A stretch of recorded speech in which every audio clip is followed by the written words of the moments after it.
Bonjour, il est fréquent, notamment dans les PME, de devoir gérer simultanément plusieurs boîtes de réception, comme c'est le cas sur l'interface que vous avez actuellement à l'écran. J'ai par exemple une première boîte mail à mon adresse privée, une seconde dédiée à mon site internet et enfin une troisième boîte de réception Hotmail. Il devient difficile de prendre connaissance de l'intégralité des mails non traités, non lus, et de n'en rater aucun. Le même problème peut se poser si on a mis en place des règles qui s'appliquent automatiquement à la réception des messages et si ces règles ventilent vos mails dans différents répertoires ou sous-répertoires. Par exemple ici, j'ai des mails non lus dans le répertoire 2018. Vous voyez d'ailleurs qu'il y a une petite erreur. Je devrais avoir le nombre 5 et non pas 2. Donc j'ai 3 mails non lus dans le premier répertoire et 2 dans le suivant. Dans de telles configurations, je dois vérifier chacun de mes sous-répertoires de manière individuelle. Je vais donc vous présenter aujourd'hui deux astuces. La première, pour visualiser en intégralité l'ensemble de vos mails non lus, quel que soit le répertoire ou la boîte de réception. Et la seconde, pour mettre dans un code couleur tous les mails qui émanent de votre hiérarchie de façon à ne louper aucun message important. Commençons. Pour prendre connaissance rapidement de tous mes messages non lus, quelle que soit la boîte de réception, je vais créer des dossiers de recherche et déplacer ces dossiers de recherche dans ma zone de favoris. Pour ce faire, je me positionne dans ma première boîte mail et je vais cliquer sur dossier de recherche tout en bas de l'arborescence. Je fais un clic droit, je clique sur dossier de recherche et je vais valider la première option, lecture du courrier en cours, courrier non lu. Ce faisant, donc, je crée un nouveau dossier de recherche intitulé courrier non lu, et qui comporte la mention 13 messages. Ces 13 messages, à quoi correspondent-ils? Si je regarde le détail, je m'aperçois que mes messages sont triés par sous-répertoire, ceux que je retrouve dans ma boîte de réception. Par exemple, ici, 2018 correspond à ces deux messages non lus. 21 VH, j'ai 3 messages qui correspondent aux 3 présents ici. Idem pour formation, etc., etc.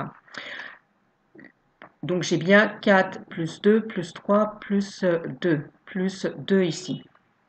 Ce qui donne bien 13 messages.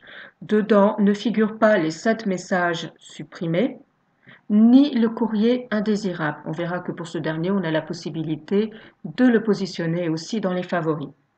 Donc, une fois mon répertoire créé, je vais le faire glisser tout simplement dans la zone située tout en haut de ma boîte de réception. Vous voyez, il y a indiqué déplacer vos fichiers favoris ici. Une fois dans cette zone, je relâche ma souris et vous voyez que le répertoire s'affiche tout en haut. Je vais faire la même chose avec ma deuxième boîte de réception, dossier de recherche, courrier non lu, et hop, je déplace ma boîte de réception tout en haut. Et pareil avec ma dernière boîte de réception. Voilà, courrier non lu. OK.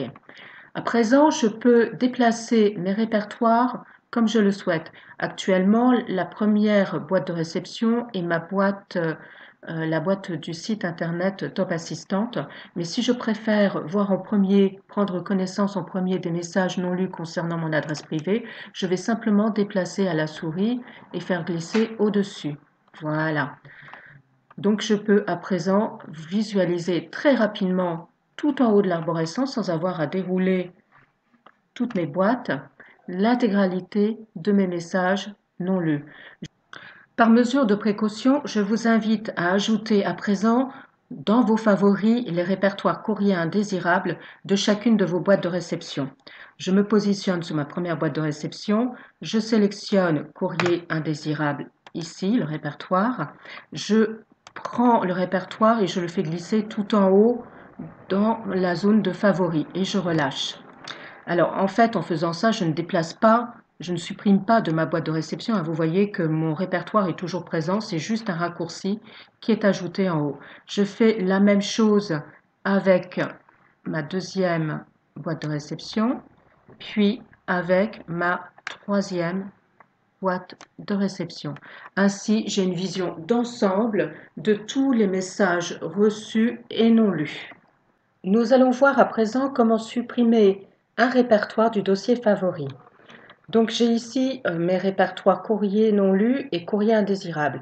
En tout premier lieu, sachez que pour ces deux répertoires, ces deux types de répertoires, vous ne courez aucun risque de perte de données. C'est-à-dire que quelle que soit la méthode que vous utilisiez, l'option utilisée, vous ne perdrez en aucune façon vos mails. Donc je sélectionne par exemple mon premier répertoire qui est celui de ma boîte privée.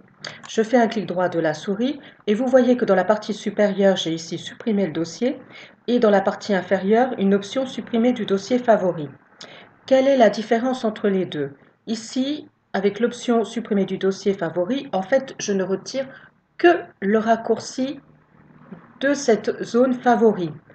Par contre, si je sélectionne l'option supprimer le dossier, je vais supprimer le dossier de recherche. Mais mes mails, les 11 mails que vous voyez ici, ne vont pas être supprimés, ils vont être conservés. Démonstration, je vais prendre donc la première option, supprimer le dossier. J'ai un message qui m'informe que je vais supprimer définitivement le dossier de recherche, mais que les éléments ne seront pas supprimés. Donc notez bien 11 messages. Je clique sur OK. Donc mon répertoire disparaît de mes favoris. Et si vous regardez ma boîte de réception personnelle, je n'ai plus de dossier de recherche. Par contre, j'ai toujours bien mes messages non lus. 4 plus 1, ça fait 5. 5 et 2, 7. 9, 11. J'ai donc bien mes 11 messages non lus. C'est simplement le dossier de recherche qui a été supprimé. Je peux donc le recréer sans souci. Voyons à présent ce qui se serait passé si j'avais opté pour l'option supprimer du dossier favori. J'ai ici mon répertoire courrier non lu pour la boîte de réception Top Assistante. Donc si je fais un clic droit de la souris, mais qu'au lieu de sélectionner l'option supprimer le dossier, je sélectionne supprimer du dossier favori, vous remarquerez que dans mon répertoire Top Assistante, j'ai bien mon dossier de recherche qui a été préservé et conservé.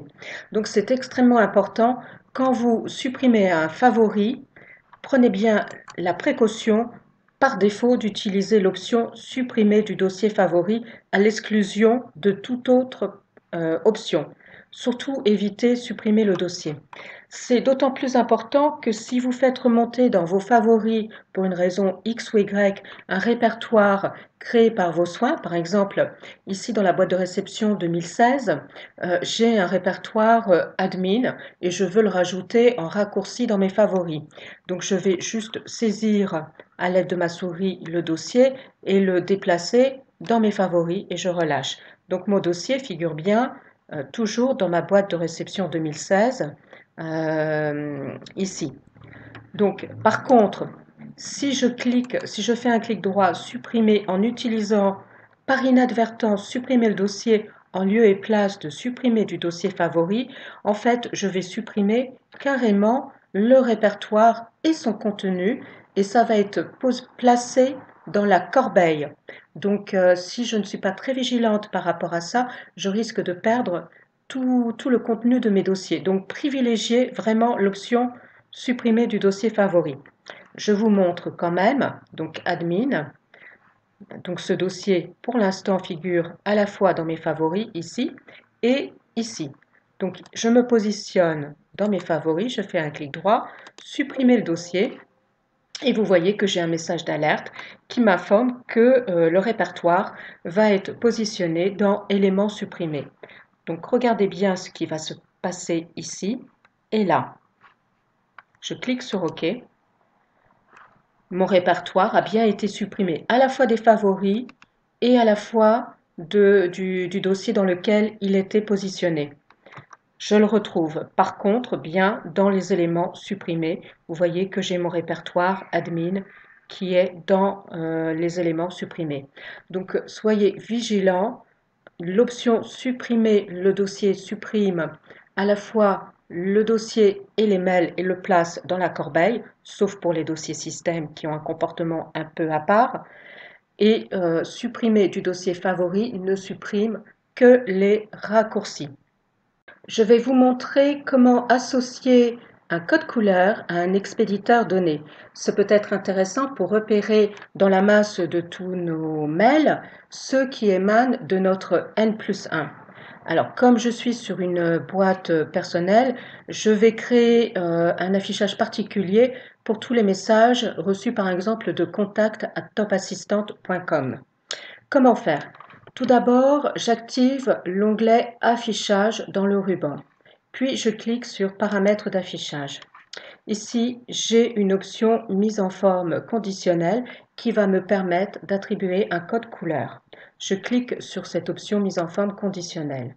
Première chose, je vais créer donc une nouvelle mise en forme conditionnelle. Donc, je clique sur Ajouter et je lui donne un titre. Par exemple N+1, alors vous pourriez vous pourriez donner un nom, le nom de votre supérieur, enfin peu importe. Ensuite, je vais choisir la police, je peux modifier le caractère, la taille et la couleur. Donc je clique sur police et ici je vais choisir gras par exemple et je vais choisir la couleur rouge. Ok, maintenant il me reste à spécifier le nom de l'interlocuteur. Je clique donc sur Conditions. Et ici, je vais dans le champ de, et ici, je vais taper l'adresse email de l'expéditeur souhaité. Donc, pour l'exercice, j'ai choisi contact@topassistante.com et je clique sur OK. Donc, les mails s'afficheront désormais en caractère 11 et gras. Je pourrais même augmenter, pourquoi pas, la taille de police. Je vais faire grand, 14. OK. OK. Il ne me reste plus qu'à tester le bon fonctionnement de ma mise en forme conditionnelle. Donc pour cela, je vais m'envoyer un petit message depuis Top Assistante vers mon adresse email personnelle. Et vous allez voir que le message va bien s'afficher désormais en rouge, encore 14 et en gras. Vérifions. Et voilà, tout fonctionne parfaitement. Pour plus de clarté, je vous invite à ne pas utiliser plus de 2 couleurs dans votre boîte de réception. J'espère que toutes ces petites astuces vous auront été utiles et je vous dis à très bientôt. Au revoir.